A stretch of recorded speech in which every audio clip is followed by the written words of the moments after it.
How does a piece of foam and fiberglass become currency in a $3 billion black market? This is the complete story inside the multi-million-dollar black market for stolen surfboards, from the moment a board is lifted off a roof rack to the moment it is sold halfway across the world. The global surfboard market is worth over $3 billion annually. There are 35 million surfers across more than 70 countries, and sitting at the intersection of all that money and all that passion is a thriving criminal economy that almost nobody talks about. Surfboards have no VIN numbers or registration systems. There is no standardized way to prove ownership. They are high value, easily portable, and almost impossible to trace once they change hands. For organized criminals, they might as well be stacking cash on their roof racks.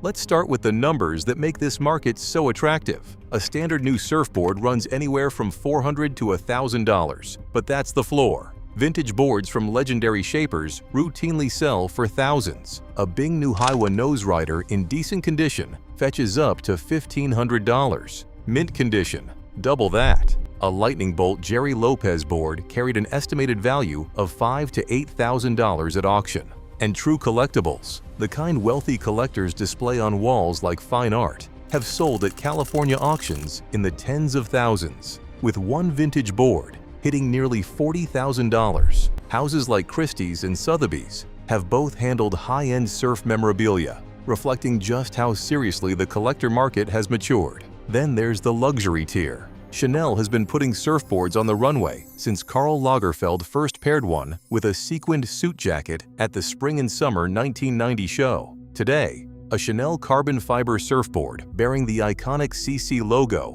ranges from 4,000 to 20,000 euros. One blue carbon Chanel board was estimated at $8,000 at Christie's. Louis Vuitton offers a surfboard with monogram tiles for $15,000. These aren't toys. These are portable luxury assets that happen to sit unattended on beaches and car rooftops. So who is stealing these boards, and how are they doing it? The most sophisticated case to date came out of Southern California, where a group of well-organized, high-tech thieves stole over $1 million from more than 100 surfers. On a single day, this crew hit 3 surfers for a combined $250,000. They became known on social media for sometimes driving a Bentley while committing their crimes. Their method was devastatingly simple in concept and ruthlessly effective in execution. The thieves specifically targeted surfers because, as they later confessed, surfers would be out on the water for significant periods of time and would not be able to take their keys with them. They watched parking lots from Malibu to Huntington Beach. They waited, and the moment a surfer paddled out, the crew moved in. But the boards themselves were almost secondary.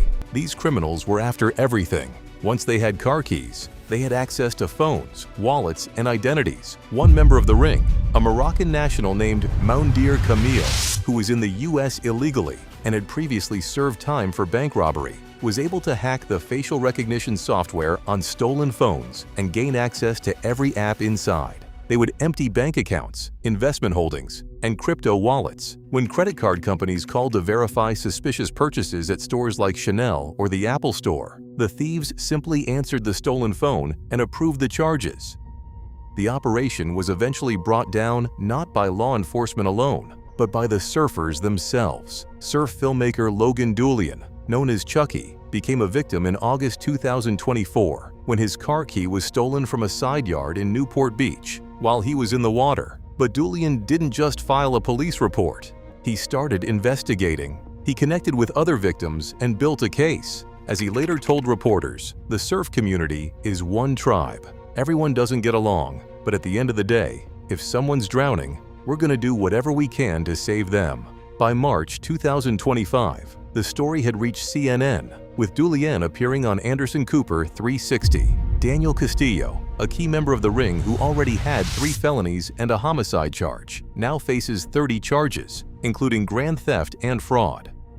But Southern California is just one front in this war. On Oahu's North Shore, the theft epidemic has been a fact of life for decades. Jamie O'Brien, an 11-time Pipeline winner, has described years when thieves would show up at the Billabong team house and steal 30 or 40 surfboards at once. Literally, the whole team's quiver, he said. And it's not just any boards being targeted out there. Boards shaped by masters like Al Merrick of Channel Islands Surfboards. Boards that have been ridden by world champions like Kelly Slater carry enough name recognition and resale value to make them prime targets.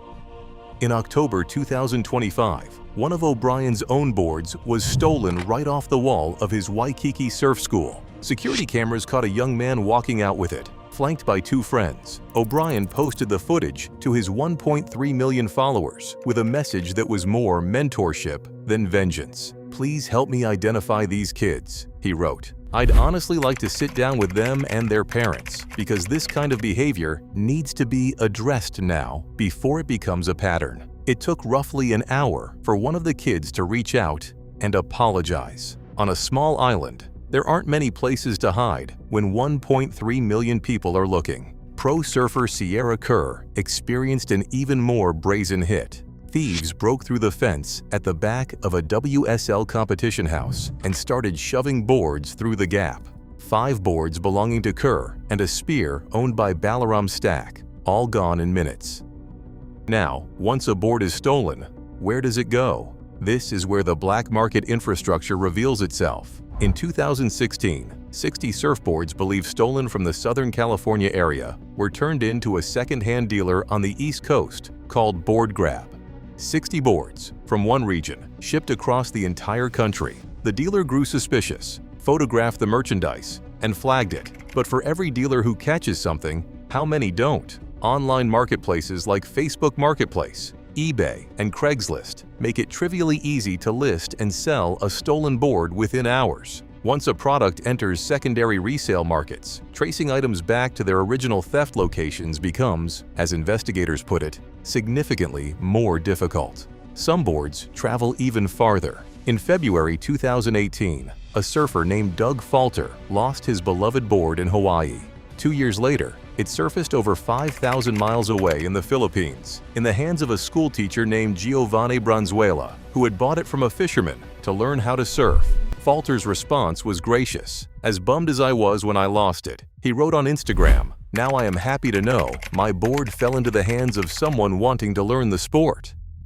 Not every story ends that warmly. 2 12-foot surfboards were stolen from a truck in Honolulu's St. Louis Heights neighborhood. They belong to Access Surf, a nonprofit that gives disabled children and families the opportunity to surf. The thieves were never caught. Perhaps the most poetic footnote in all of this is the origin story of Harbor Surf Shop. Nearly 7 decades ago, a California teenager had his surfboard stolen. Rather than replace it, he decided to build his own. That teenager was Rich Harbor, and the shop he founded from that moment of loss still operates from the same workshop where he first started shaping boards. A stolen surfboard launched one of the most recognizable handcrafted surfboard brands in the world. The future may offer solutions. Some surfers have already started hiding Apple AirTags inside their fin boxes, and GPS-tracked watercraft already show recovery rates above 80%. That same technology could be adapted for high-value boards. Some in the industry are pushing for standardized identification systems, a kind of serial number for surfboards. But for now, the black market thrives in the gap between what a surfboard is worth and how easy it is to take one. Inside the multi-million-dollar black market for stolen surfboards, the economics are simple. Billions of dollars in legitimate product, no way to track it, and 35 million potential victims who obligingly leave their valuables behind every time they paddle out. Until the surf industry finds a way to close that gap, the thieves will keep showing up at the parking lot, waiting for the next set to roll in. Thank you for watching. If you haven't subscribed yet, hit that subscribe button and ring that notification bell so you never miss a video.